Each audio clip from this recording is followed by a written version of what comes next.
looks like the highway is still backed up. Got off just in time. Big accident. They're gonna be a while cleaning that up. Just got a nice van comment. Must be having a good paint day. It's like the third one in 2 days. Gotta turn off the Waze. Sorry about that. Multitasking.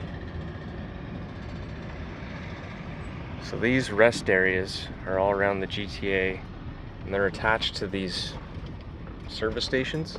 I gotta get caffeinated before I can talk to you guys. At a good pace here that's gonna be actually watchable. So what are you in for? I moved here from Canada and they think I'm slow, eh? Oh yeah, it's beauty lighting right now. Man, looks awesome. Just don't get too close. She's a 20 footer. 20 footer.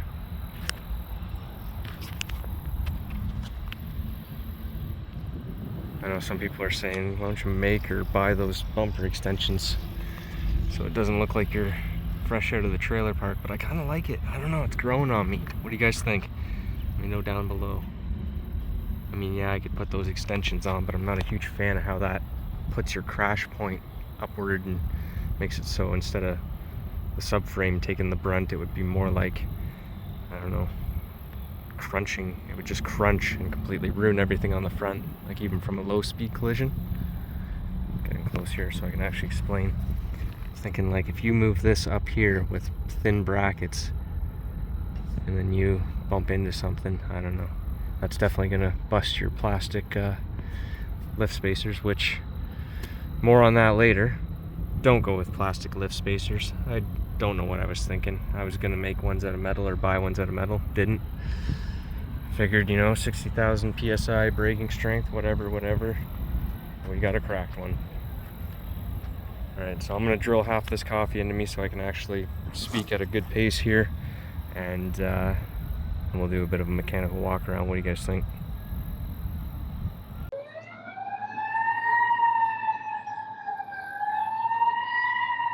Ooh, big crash. 3 engines. Jeez. Okay, so the first thing a lot of people notice is the wheels. That was the previous owner. He tracked those down and put those on. I usually wouldn't recommend buying anything that's modified. You know, anything flashy, especially for van life. Anything that makes you stand out is usually not. Hey, how's it going? Hey, puppy. Hey. Your puppy dog there coming into frame. Yep. So they're 17-inch. Core Racing is the brand. I'll do a close up here in a second. And I've got a 235 65 17 on them currently. A Hankook Dynapro is the tire, the brand. They are a 29-inch overall circumference, like when you measure it this way, which I believe stock is 28.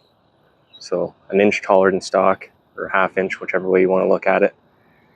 So dive up close here. So there's the brand on the rim, Core Racing. Sorry, it's upside down. Tires, Hankook Dynapros, like I was saying, I've talked about them before. Brands at the bottom, in Korea. They've been good tires, good in the winter, good in the summer. No complaints, really. They take forever to wear down, really hard compound. Got some stone damage to the sidewall here, which is a bit concerning. Some cracking going on. But they are fairly old. Gonna have to go with another tire here. 45th week of 2018. If you're ever wondering how to read the date code on your tires, you have the dot manufacturing number here. Then at the end in the oval, the first 2 numbers is the week, last 2 is the year. So 45, so that's later in the year, 2018. So they're getting older. They're getting up there. I've had a sidewall blowout on a tire before, and it is not a good time, so I am a little bit scared every time I go somewhere rocky. I'm trying to wear them down here, but even with a heavy vehicle as the Astro is, they are holding up. So if you're ever looking for a tire that doesn't leave the pavement, I would consider them. So that person threw me off guard there. Just came up right behind me out of that trail. But yeah, I don't mind filming in public, but I don't know, there's something weird about it. Some people are just naturals at it. Back on one of my first videos, it was actually the kayak video, I was fishing on the shoreline, and I came up, or actually a couple came up in their canoe, and we were chatting as they were coming down the river. Hey, what's going on, this and that. And then they came around the corner and they saw the tripod set up. There wasn't even a camera in it, which is the funny part. But as soon as they seen the camera, or the tripod rather, their demeanor completely flipped, and they, you know, were not friendly at all. So it you know, it's kind of soured it to me. It's like, oh man, as soon as people see the camera, they're not natural, and you can get mad sometimes. But yeah, so I didn't even keep that clip in the final video. But you know, what started as a good conversation was ruined by just a tripod sitting there. But yeah, just a little insight into the things that some YouTubers go through. But anyways, let's go back to the front here. So for people that aren't aware, I've taken the front bumper cover completely off. There is a plastic cover, which there isn't much to it. It's extremely light. When you get it in your hands, you realize it is literally just a cover. This is behind it, and this is basically your crash protection, or your crumple zone for the Astro. Good 1980s technology. So I've cut the edges here where mine was rotted. So I don't know if that gives it a more aggressive, mean look. You know what I mean? I don't know. Now there is relocation brackets that will move this up and hide all this repair work I've done to the core support. Look into that. Check my shorts and other people's videos on YouTube before you buy an Astro, and if you own one and you're unaware. Core support, big problem for rust on these. Worse than the side of it. You can have a mint rocker. You can buy a van with mint rockers, and one day you'll be tromping through the woods and your front end will collapse. So, just a PSA and FYI.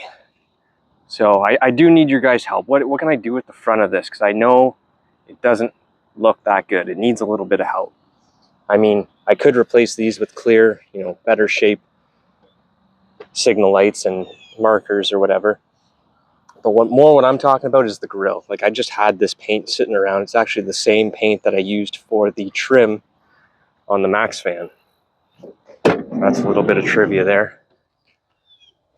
Maybe if I'm ever doing some trivia. But, and then obviously this chrome, it was all beat up. So I just went with gloss black. That's just what I had. And these grill fins were all fading. And then it actually broke in a few spots that I glued it back together when the front end collapsed. So no harm, no foul. If I need to get a new one, put it back to stock. I'm not a fan of that plastic chrome. Like, I don't like plastic chrome anywhere on a vehicle. I'm sure some people can relate.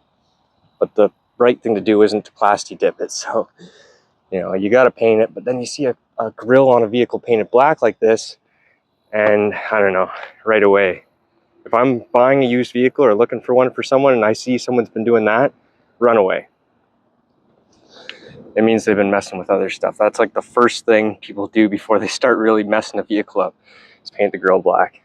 I'm just being honest, and I'm sitting here with a vehicle that's got a grill painted black, so what does that tell you? I'm joking. But yeah, I tried to silicone up this marker light here. It looks like we're getting quite a bit of water ingress, so I'm gonna have to go for round 2 at that. It's really bright out here, so it's hard to tell what I'm pointing the camera at, but I might have to check and see how much room we've got footage-wise here. Let the coffee set in a bit better. So I've got to remount my bug deflector grill. It was getting loose. It was only held on really by one screw. It's funny, you can actually see where someone used a bit of touch-up paint here. One of the previous owners. So that bug deflector went on later in the van's life, I would say, by my detective work. So yeah, I guess we started at the ground and then we moved to the front. So I guess we'll keep going from the front back kind of deal. Pop the old, I have that trim piece. It's in that pile of nonsense there. That's real Vanlife. If someone's passenger seat isn't full of junk, they probably aren't living in their van, I can tell you that much.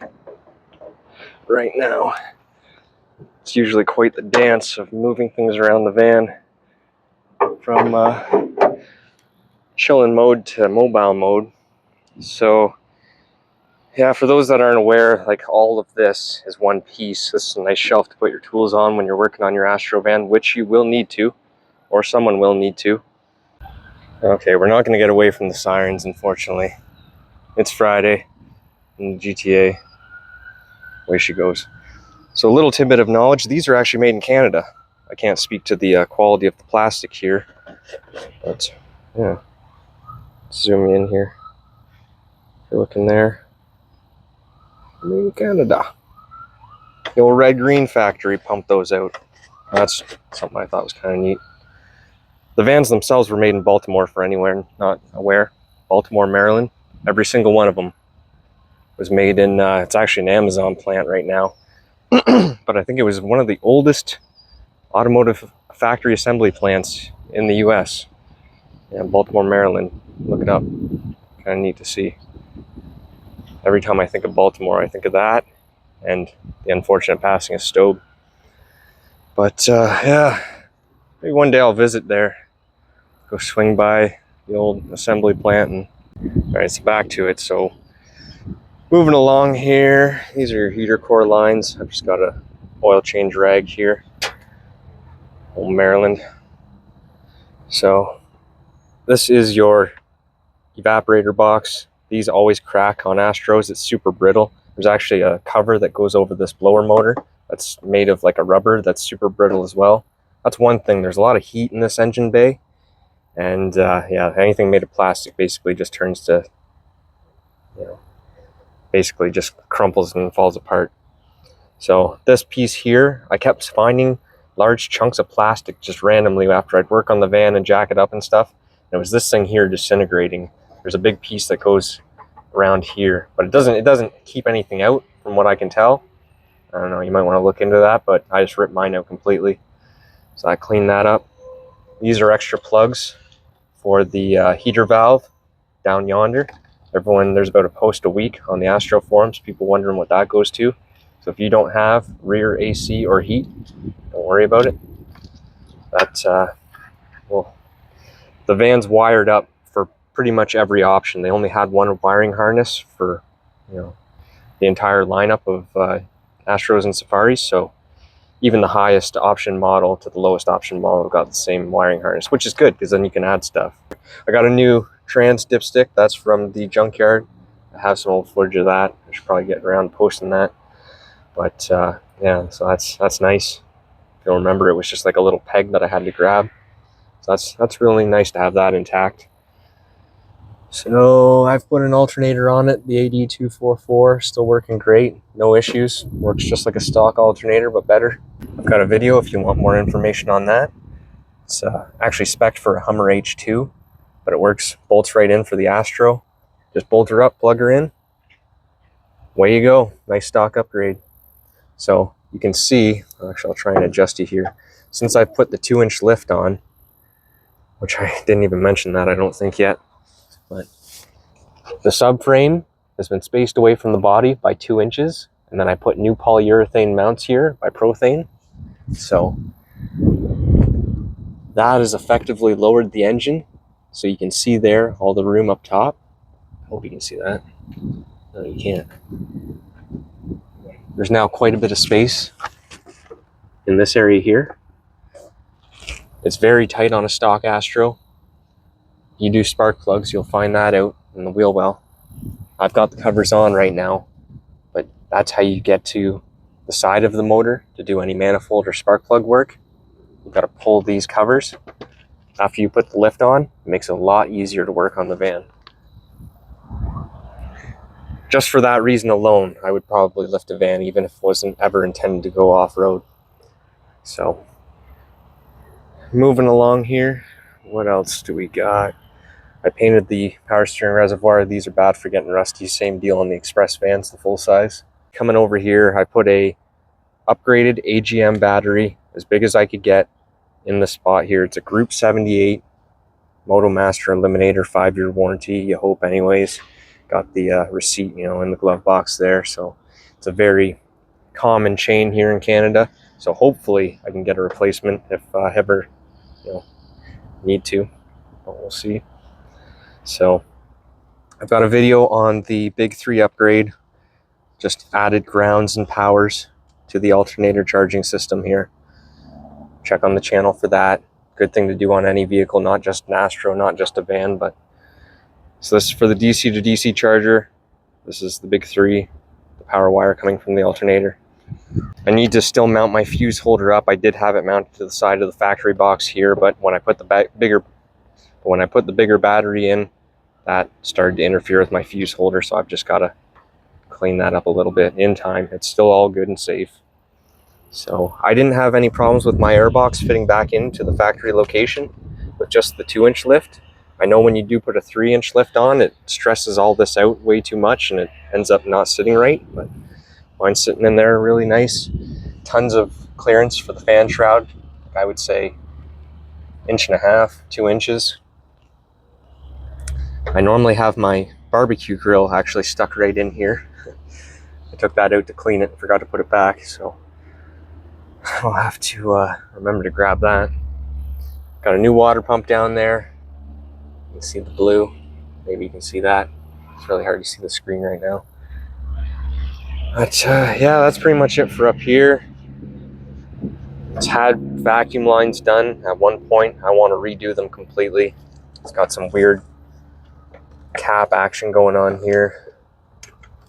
I don't know what people have been doing. I got to clean all that up. That's been on the to-do list for a long time. So yeah, I think that's pretty well it for under the hood.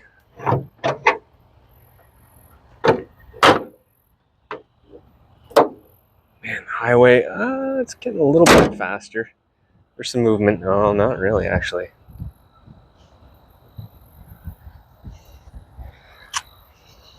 All right, well, I'm going to collect my thoughts, and maybe we'll dive under the van, have a look under there while we still have some good ambient lighting.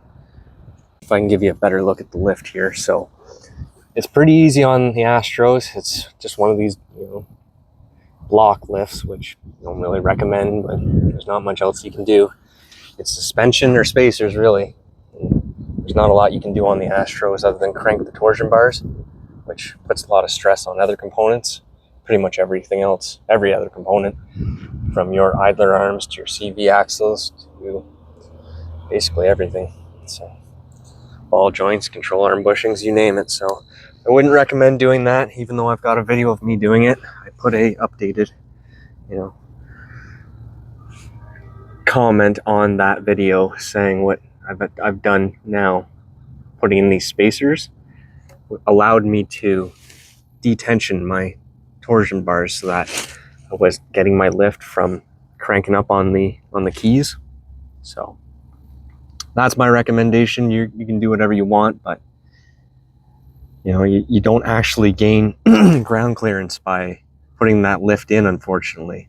Like your subframe is still in the same position it is. Sorry. Your subframe is still in the same position that it is.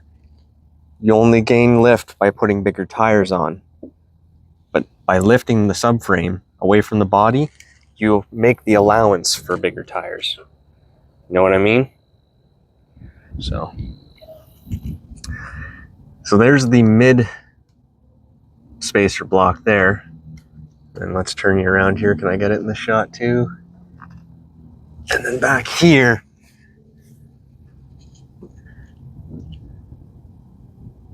is the rear spacer block. Hopefully I'm pointing the camera at that. So you basically just have to jack your body, which a lot of people go under the headlight here. If you've got an intact core support, people put wood or like a farm jack here and lift the body up to make the space between the body and the subframe. And then you can slide in your spacers, put in your longer bolts, tighten them up, and you're done.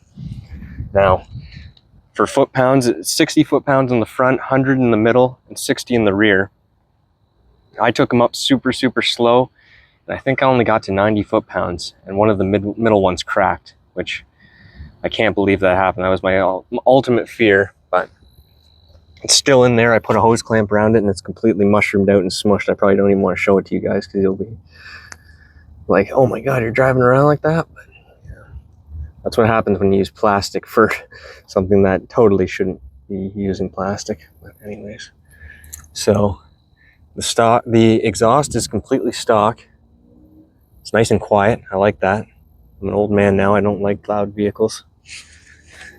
We got a little bit of a drip from the transmission, which I do not like. A little bit of tranny fluid. So we're gonna have to inspect that. Probably the back of the pan bolts. Gotta redo some more of the transmission shop's work. So anyways, that's the lift. I put new spacers on. No, you can't see them. You saw them on the front. The new body mount spacers. You can pick an edge of the one right there. See that red? So those were made for like an 80s Chev pickup, made by Prothane. Mine were completely shot, so I had to replace those. That's why I did those. Other than that, it would have been like a $70 lift for the front. So the rear, let's jump around here. Transmission's been rebuilt. I mentioned that in my other video. Transfer case is the NP233C out of a Sonoma. I should probably be looking at the transfer case when I'm talking about that, right?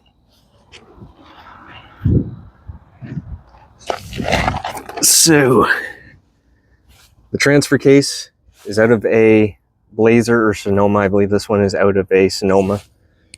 I've attached the Journeys shifter kit that goes up through the floor. You can see that linkage there.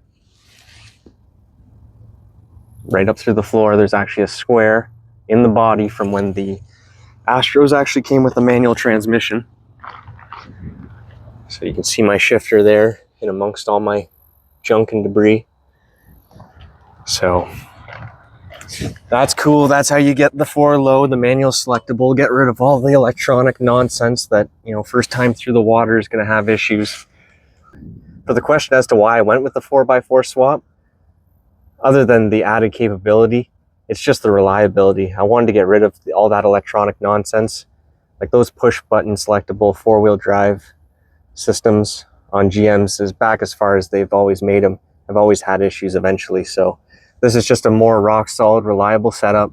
It's manual, it's fully manual. You know, there's not a lot that can go wrong with this. Just change the fluid in it and don't be too hard on it. Don't, you know, no jackrabbit starts off of gravel onto pavement and you'll be all right.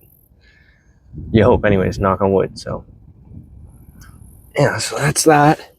Not sure if you can read the tag there. Yeah, there we go. It's a good shot. So that's what you need. You need one of these, possibly a new front drive shaft if it's the earlier Astros, and some way to shift it, you know, either Journeys kit or make your own. But yeah, so there's my collapse lift spacer. You can see my hose clamp on there. Not good, not good. So I've got to get the van undercoated. I got a few more things I want to do while it's still dry under here before I completely soak it. But yeah, new tires and undercoating before winter would be pretty swell. I've put a new fuel sender unit in the fuel tank. Video on the channel about that. I changed the fuel filter once. I'm pretty sure it was the original.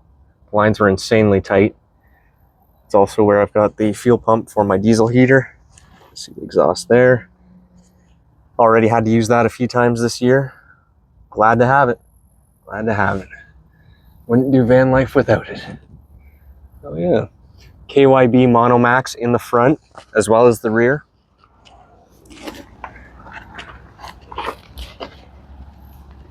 There's a better shot there. So matching shock absorbers. They've got this rubber bellow here, which, you know, theoretically is going to keep out mud.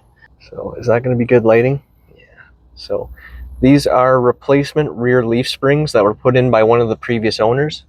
I'm not sure of the brand, but it's got 4 leaves as opposed to the stock 3. So a little heavier duty spring. They ride really good. That's one thing I always read, was that the Astros had terrible springs. And when I got this van, it was so rock solid. I thought, I don't know what they're talking about. I must have replacement springs. That's actually what I thought for a long time. And I made a post on the Astro forums there, and a lot of people confirmed that they are indeed replacements. So I put new bump stops on it here, just some generic ones off Amazon for a Chevy truck. New front to rear brake line that wraps around the fuel tank. So that's a pain to get to. So if you're ever dropping the fuel tank and you've got a rusty Astro van, I would plan to replace this as well, because there's no better time. Yeah, this thing collapsed. This banana here that holds the holder for the spare tire. I was just cranking it up, and I guess I went a little bit too tight, or this thing's starting to rust and thin out, and so I'm glad that didn't fall out on the road. That would have been terrible. So a lot of room here. You could make a lot of good usage of this space. Check my shocks, make sure they're not loose. So I've routed the e-brake cable up above the axle here. In the stock configuration, it actually goes underneath, but then that leaves this loop liable to grab. That leaves this loop pretty low, which it could be liable to grab like a rock or a shrub or whatever, stick poking up. So it's kind of like the rear cable on a derailleur, like on a bicycle. So if you can sneak it up top, be mindful of this brake line right here, which I should replace this at some point. It's getting pretty crusty. Redo it with that Nycop. That Nycop line is definitely the way to go. Not a speck of rust on it. A little too dark for the focus, but definitely the way to go. The nickel copper line.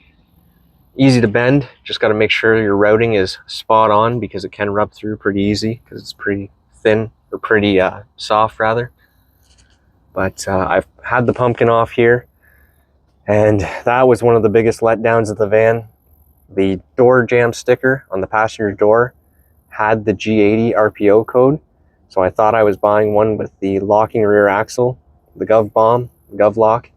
And when I pulled the pumpkin off, there was a bunch of shrapnel attached to the rear magnet and an open differential, probably from a junkyard. So there's a good chance this thing was no stranger to towing. So that's probably why the transmission blew up. So yeah, be mindful of that when you're buying a vehicle. Sometimes upgraded parts like that are a sign of abuse, or not abuse, but some heavy duty use. So the sun's coming out now, so you can see my spray paint job along the bottom here. This fender's starting to rot out. Really should patch that or replace it, but you know, a lot of other things on the list here. As you can see, so the rear doors, I've mentioned a few times, these were actually replaced by the previous owner as well. He paid the junkyard $800 for them and to install them, and they did a pretty terrible job, hack job here. Had to slice the hinges, which are integral to the van. Like, that can't be replaced, which is terrible on GM's part. I can't believe they did that. That's how you know these were throwaway vans. When they weld the hinges right to the body, like even the Cavaliers had bolt-on hinges. So obviously you can replace these pins, but come on. That was a nice hack on the Cavaliers. Like, you'd go through door pins like crazy on those because they were junk cars, especially on the 2 doors with the heavy doors. Like, you'd get a ton of play in them. But then you just go to the junkyard, get the hinges from a rear door off a 4-door. You know, they have no use on them usually. And then there was like a tab that you just had to grind off, or there might not even been. Can't remember, but they bolted right up. So for $5 you had, you know, basically brand new hinges. Usually get you the rest of the life out of the car. Just a little tidbit of knowledge.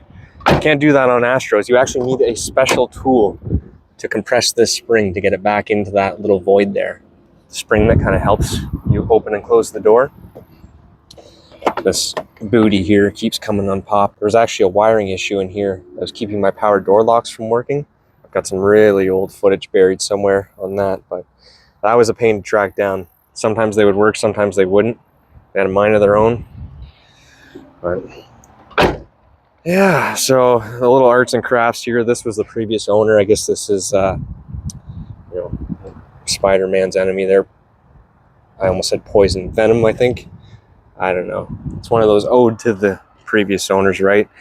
One thing he says, and he's just like, I've got a bunch of other stickers. You want to do one up and this and that? I'm like, oh, no. I kind of like it. We'll keep it. I don't know. I've gotten a compliment on that before. I'm not sure if the guy was being sarcastic or not. It's like, nice sticker. But yeah, as I was saying before, I got a couple nice van comments in the last couple days. Always feels good.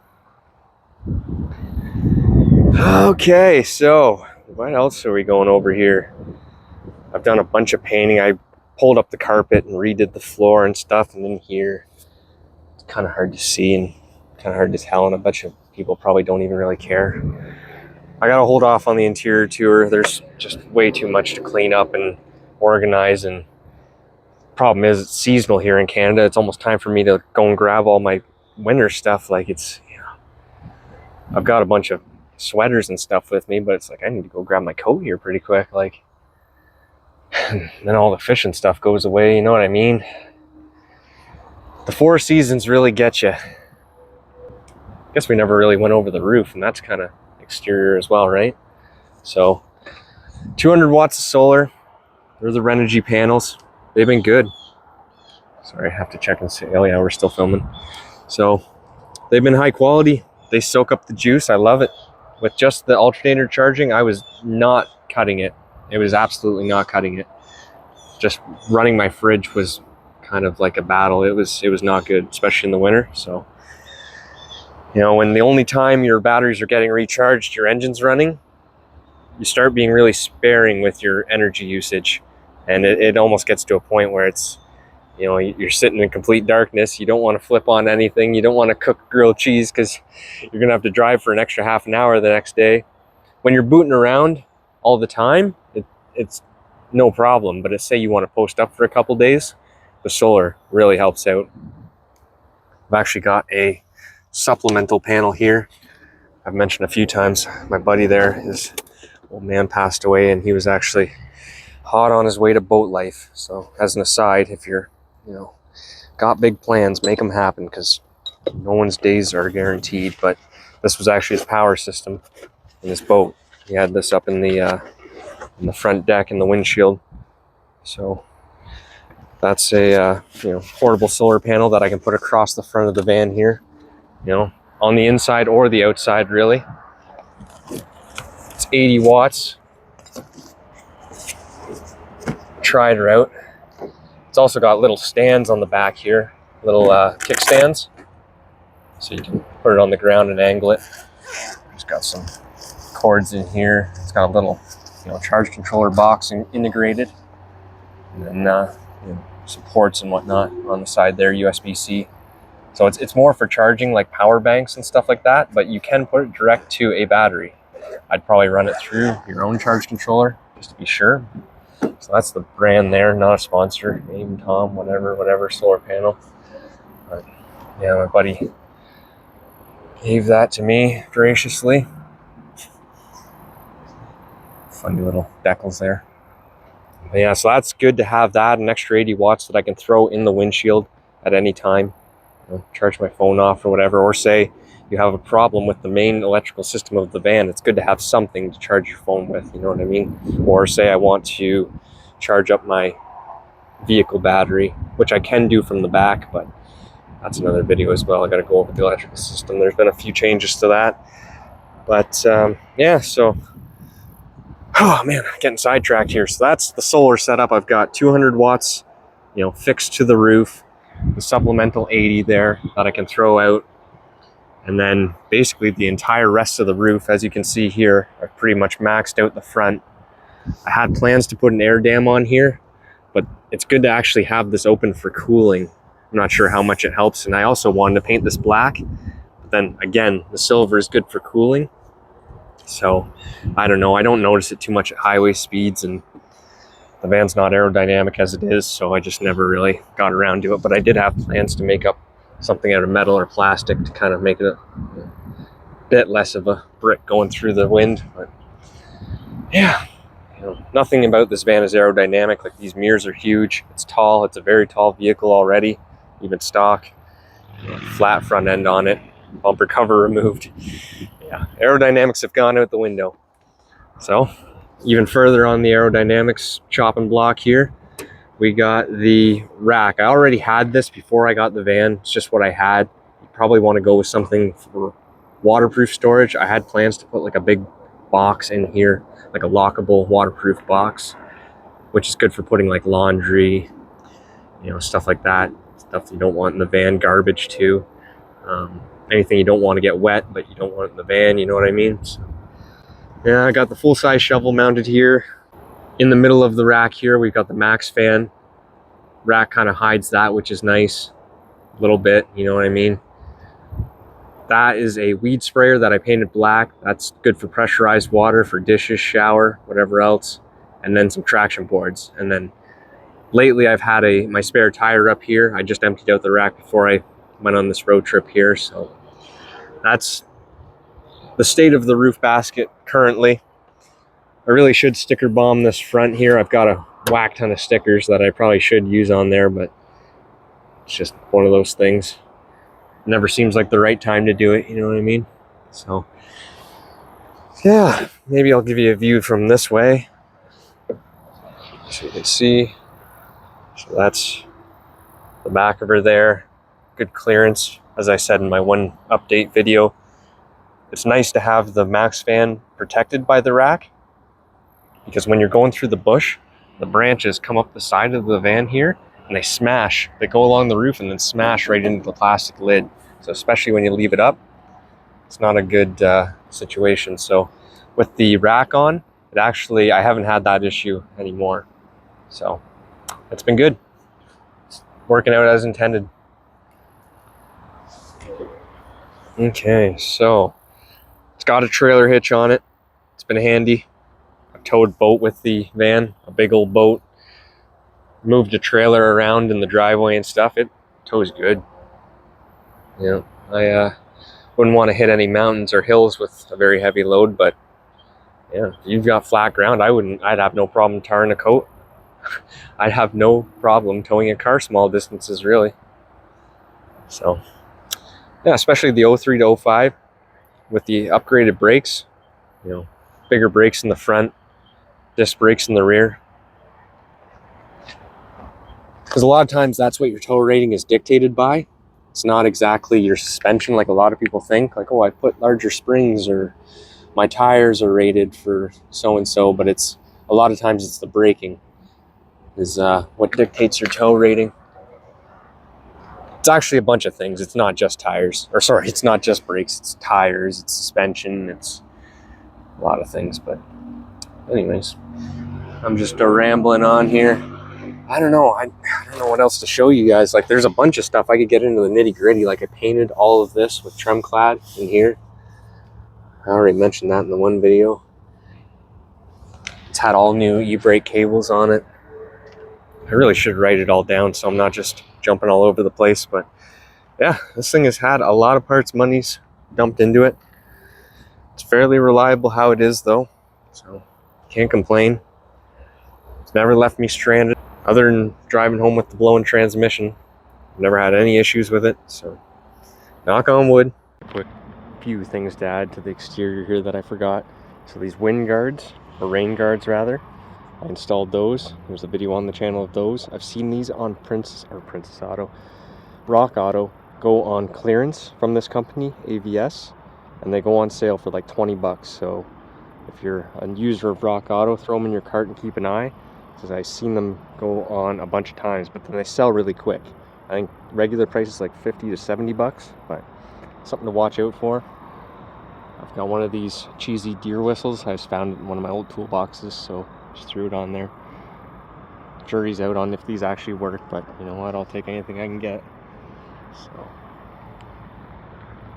the wipers, I've got new ones that I've got to throw on before winter. I don't know where they are. They're hiding somewhere. I think they're in the front here somewhere. You want to put good wipers on the van. The thing I really like, and this is more of a tall vehicle thing, is I barely go through washer fluid in it right now. As I say that, I've got a dirty windshield, but I'm used to driving lowered cars for a good chunk of my life, and you go through washer fluid like crazy because you get so much crap thrown up on the windshield in the van because I sit so high. don't really have that issue, which is nice. Same thing with trucks and whatnot. That's the other thing. These Astros, even at stock height, you're sitting a lot higher than a lot of the vehicles put out these days. Even a lot of full-size trucks. You tower above them on the road, which is nice. Very nice driving position. Being up over the wheel and over the engine. That's the reason they did that. You sacrifice driver foot room, as everyone says, because you've got the hump from the wheel there. So I can get a little bit closer and show that. So that's the one really big problem with the Astros. Right there. Right there. The bane of a lot of tall people's existence. Like, it's such a tight area that you can see they didn't even use like a full-size brake pedal. Like in a lot of vehicles, the brake pedal is not near that small. So if you ever want to manual swap the Astro, you've got to get a clutch pedal in that tiny area, so that's a big hurdle. Okay, I think we're getting a little off the rails here. I think that's everything from the exterior that I can go over. So the rear doors were replaced due to rust. That's why those were put on. Another thing I want to ask you guys, should I go back to the factory 16s? Or is that just like blasphemy? I mean, I don't want to personify the vehicle at all, but I think when a previous owner modifies a vehicle, it's kind of nice to keep like a little bit of their, you know, style. The previous owner was going for like a boogie van, rat van style look, right? So he had 2-inch wheel spacers he was going to put on, a hood scoop. You know, he had the front slammed right down. So definitely went the other way with it. I think he'd still be proud of what I've done here, but good old Sydney. He actually bought another Astro van a while ago. He's actually trying to sell it, unfortunately. I guess he's moving finally out of the ghetto, moving on up. That rosary is actually from him. He said he'd leave that for me. Figured it was good juju. But yeah, I'll actually insert a picture of his van. You can see he basically tried to rebuild what he had here. It's so sad to see. Like, once you get real in love with a vehicle, man, as soon as you sell it, you start looking right away for another one. But you can see the rims and whatnot. I'm pretty glad that I got these rims out of the deal and not those ones. But that's the thing. I'm asking you guys, like, should I go back to the 16s? It's just such a better size for an all-terrain. I don't know. But I feel like this is like part of this van's essence now, you know what I mean?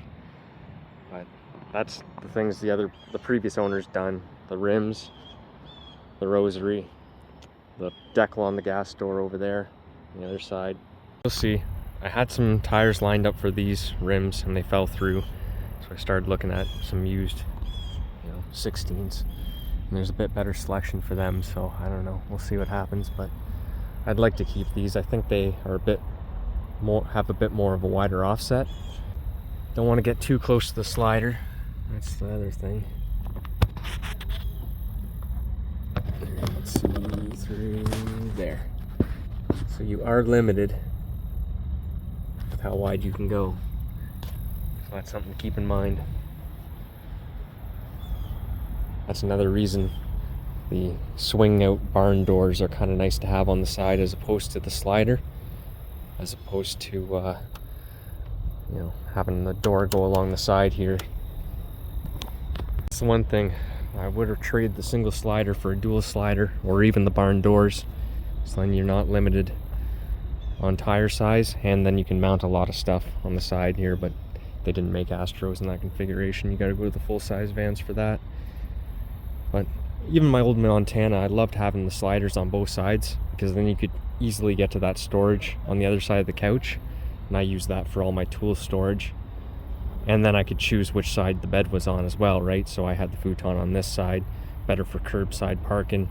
You're not getting flung out of bed. And then on the driver's side there, I could easily get to stuff in behind there. Just jump out of the driver's seat, slide the slider open. Lots of access to all behind there. Whereas now I've got to climb in, and a lot of stuff just gets dumped back there, and that's where I've got my entire electrical system if you've watched my other videos and whatnot. So tail lights are junkyard replacements. They're in a lot better shape than mine were. I put LED reverse bulbs in, which really helps out when you're backing up. LEDs in the headlights there. Maybe I can turn the key on, show you that. Or am I gonna have to put it in drive? I forget. Oh, no. Daytime running lights. So there we are. Very nice. After I went up north the first time and realized everyone and their mother had these lights, I was like, yeah, there's probably something to those. Put them in the Astro and they were very, very big improvement right off the hop. Let's put her in reverse here, jam the E. Oh yeah, we can see very bright reverse lights. So everything else is just incandescent. I didn't want to mess around with it. Yeah. Just to wrap it up, I love it. I love the Astro, honestly. Every time I'm away from the van, I'm looking forward to the next time I'll be back in the van. It's my happy place. Having a look at the footage and just wanted to mention a few things. So the reason I took the bumper cover off in the first place is because before the lift, the front of the van sat really low. So there was a really bad approach angle, like even just for going on just slightly off-roady type roads, it was an issue. So I originally had cranked the torsion bars and then removed the front bumper cover to get my clearance, and so that's what I did. It makes it a lot easier to inspect things and work on the van and jack it up, because you can get the jack in here a lot easier. So that's why I did that. And once you get the bumper cover off, like I say, you realize there's not a whole lot to it. Obviously it's mostly for aesthetics and to keep the sharp metal edges from being exposed. So that's that. Oh, we got another Vanlifer rolling in here. Looks like it. Where is he? There he is. Foresty Forest. Kind of looks like him. Wonder if he's gonna swing by. He's coming in hot. So yeah, the front bumper. Should I go back to the stock rims? Oh, he's got a winch on the front. Oh, he's way cooler than me. Oh yeah, he's rolling up right now.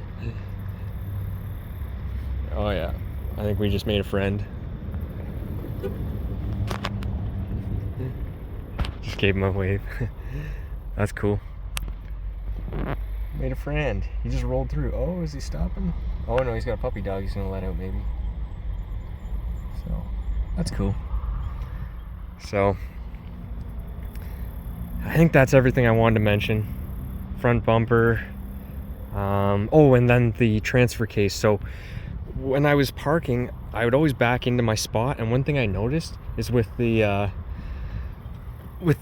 electronic all-wheel drive system, I was getting a harsh clunk. Like I could feel the rear tires slip. They would start to slip, and then the electronics would apply the clutches, and I get a harsh clunk.